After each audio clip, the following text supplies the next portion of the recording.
పక్కన పెట్టేస్తారు, ఒక యాప్లు తయారు చేసేస్తారు. వాటిని పక్కాగా ఉపాధ్యాయులతోనో రాజ్యాంగంగా ప్రభుత్వ ఉద్యోగులుగా పరిగణించబడుతున్నటువంటి ప్రభుత్వ ఉద్యోగులతో చేయాల్సినటువంటి కార్యక్రమాన్ని ఇవాళ మీరే చెప్పారు. గతంలో వాలంటీర్లు అంటే వైసీపీ కార్యకర్తలని సాక్షాత్తు ఈ ముఖ్యమంత్రి జగన్మోహన్ రెడ్డి గారు చెప్పారు. ఇవాళ మరి వాలంటీర్లతో ఈ వివరాలన్నీ కూడా సేకరిస్తూ యాప్లో ఇవన్నీ కూడా పొందుపరుస్తూ వాళ్ళ ఫోన్ నెంబర్లు, వాళ్ళ ఓటీపీలు ఎందుకోసం తీసుకుంటా ఉన్నారు? వాళ్ళ వ్యక్తిగత సమాచారం, ఆస్తుల వివరాలు, మరుగుదొడ్లు ఉన్నాయా, లేదా మీకు ఎక్కడ భూమి ఉంది, మీ ఇల్లు ఎక్కడున్నాయి, బ్యాంక్ అకౌంట్ నెంబర్లు, ఎందుకు ఇవన్నీ? ఇవన్నీ కూడా ఈ వివరాలన్నీ కూడా తీసుకుని మీ చెప్పు చేతలో పెట్టుకోవాలని ఆలోచన చేస్తూ ఉన్నారు ముఖ్యమంత్రి జగన్మోహన్ రెడ్డి గారు. ఒక నిష్పక్షపాతంగా ఈ రాష్ట్రంలో ఉన్నటువంటి బలహీన వర్గాలకి చిత్తశుద్ధితో న్యాయం చేయగలిగినటువంటి అభిప్రాయం మీలో ఉన్నట్టయితే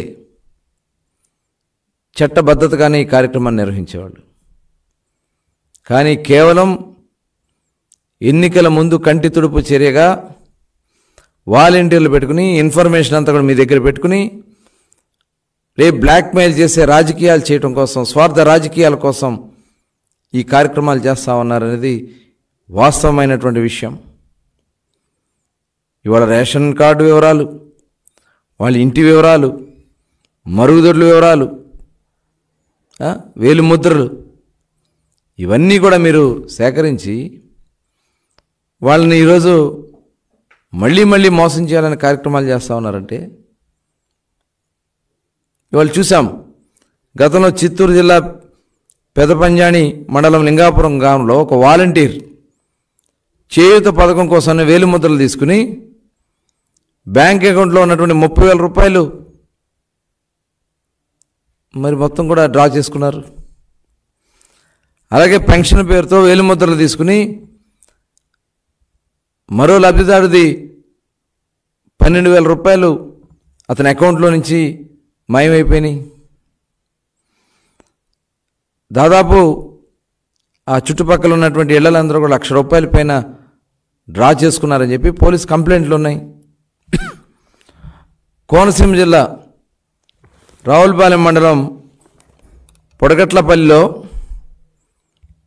గత నెల 31వ తారీఖున కులగణన పేరుతో వాలంటీర్లు అదేవిధంగా సచివాలయ సిబ్బంది వేలు ముద్రలు తీసుకుని అకౌంట్లో డబ్బులు మాయమైనని చెప్పి పోలీస్ స్టేషన్కి వచ్చి కంప్లైంట్ చేశారు. సబ్ రిజిస్ట్రార్ కార్యాలయంలో భూమి కొనుగోలు చేసుకునేందుకు వెళ్ళినటువంటి వ్యక్తికి వేలు ముద్రలు తీసుకుని అది అకౌంట్లో డబ్బులు విత్డ్రా అయిపోయినాయి. వదిలేశ్వరం గ్రామంలో 10 మంది, రావులపాలెంలో 15 మంది ఇప్పటికే పోలీస్ స్టేషన్లో కంప్లైంట్లు ఇచ్చుంటే కనీసం దాని మీద విచారణ లేదు. ఇలా రాష్ట్ర వ్యాప్తంగా వందల సంఖ్యలో ఈ రకంగా వేలుముద్రల పేరుతో వాలంటీర్లు డబ్బులు మాయం చేస్తే వాళ్ళని వెనకేసుకొస్తా ఉంది ఈ ప్రభుత్వం. ఇవాళ గతంలో తెలుగుదేశం పార్టీ బలహీన వర్గాల కోసం మొట్టమొదటి నుంచి కూడా చిత్తశుద్ధిగా పనిచేస్తూ ఉంది. ఇవాళ చట్టసభల్లో 33% రిజర్వేషన్లు కల్పించాలని చెప్పి 2014లోనే మేము తీర్మానం చేసి పంపించాం. అదేవిధంగా కేంద్ర ప్రభుత్వంలో ఒక ప్రత్యేక మంత్రిత్వ శాఖ బీసీల కోసం ఏర్పాటు చేయాలని చెప్పి ఆ రోజున అసెంబ్లీలో తీర్మానం చేసి పంపించాం. ఏ రకంగా అయితే ఎస్సీ ఎస్టీలకు సబ్ ప్లాన్ ఏ రకంగా అయితే ఉందో బీసీల కోసం కూడా ఒక సబ్ ప్లాన్ ఏర్పాటు చేసి దానికి చట్టబద్ధత కల్పించాలని చెప్పి ఆ రోజున కేంద్ర ప్రభుత్వానికి తెలుగుదేశం పార్టీ పంపించింది. కనీసం 25% నిధులు కేంద్ర బడ్జెట్లో 25% నిధులు బలహీన వర్గాలకి కేటాయింపు చేయాలని చెప్పి మేము ఆ రోజు తీర్మానం చేశాం. అలాగే జాతీయ బీసీ కమిషన్కి చట్టబద్ధత కల్పించాలి. ఇవాళ అనేక కులాలు, అనేక వృత్తులు ఉన్నాయి. వాళ్ళకు ఒక రాజ్యాంగపరమైనటువంటి ప్రతిపత్తి కల్పించే విధంగా బీసీ కమిషన్ని రాజ్యాంగ ప్రతిపత్తి కల్పించాలని చెప్పి ఆ రోజు తీర్మానం చేశాం. అదేవిధంగా కేంద్ర ప్రభుత్వంలో ఉన్నటువంటి ఉద్యోగుల ప్రమోషన్స్లో కూడా రిజర్వేషన్లు అమలు చేయాలి అని చెప్పి ఈ కార్యక్రమాలను కూడా చిత్తశుద్ధితో తెలుగుదేశం పార్టీ ఈ అంశాల కోసం పోరాటం చేస్తూ ఉంటే, ఈ ముఖ్యమంత్రి జగన్మోహన్ రెడ్డి కనీసం ఈ విషయాల గురించి ప్రస్తావించరు, పార్లమెంటులో మాట్లాడరు. కానీ ఇవాళ ఎన్నికల దగ్గరకు వచ్చిన తర్వాత మభ్యపెట్టడానికి, మోసం చేయడానికి, బలహీన వర్గాల ఓట్లు దండుకోవడానికి మాత్రమే కులగణన పేరుతో మోసం చేస్తూ ఉన్నాడు. ఇది అందరూ కూడా గమనిస్తూ ఉన్నారు. ఈ 5 సంవత్సరాలు మీకు కనీసం వీటి గురించి పార్లమెంట్లో మీ పార్లమెంటు సభ్యులు 31 మంది ఉన్నారు కదా, ఒక్కరితో అన్నా మీరు మాట్లాడిచ్చారా? బలహీన వర్గాలకు చెందినటువంటి పార్లమెంటు సభ్యులు కూడా ఉన్నారు, కనీసం వాళ్ళనన్నా మాట్లాడినిచ్చారా?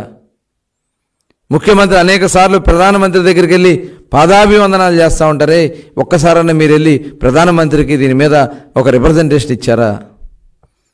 ఇదంతా మోసపూరితమైనటువంటి కార్యక్రమాలు చేస్తూ వాలంటీర్లు పెట్టి సర్వేల పేరుతో ఇవాళ ప్రజల్ని భయభ్రాంతులకు గురవుతూ ఉన్నారు. ఇళ్ల దగ్గరికి వెళ్ళి మీ ఆస్తుల వివరాలు ఇవ్వండి, మీకున్నటువంటి పశువులు ఎన్ని ఉన్నాయి, ఏంది బ్యాంక్ అకౌంట్లో మీ డబ్బులు ఎంత ఉన్నాయి, ఇవన్నీ ఎందుకోసం మీకు? ఇదే కాదు, ఓట్ల వివరాలు, మీరు ఏ పార్టీకి ఓటేస్తారు, దేనికి? దీని మీద మాకు విశ్వసనీయత లేదు ముఖ్యమంత్రి జగన్మోహన్ రెడ్డి గారు. ఇది కేవలం బలహీన వర్గాల్ని మోసం చేయడానికి చేస్తున్నటువంటి కార్యక్రమం. మా వివరాలన్నీ కూడా తీసుకుని మాకు సంబంధించినటువంటి కార్యక్రమాలన్నీ కూడా ఇబ్బంది పెట్టాలని,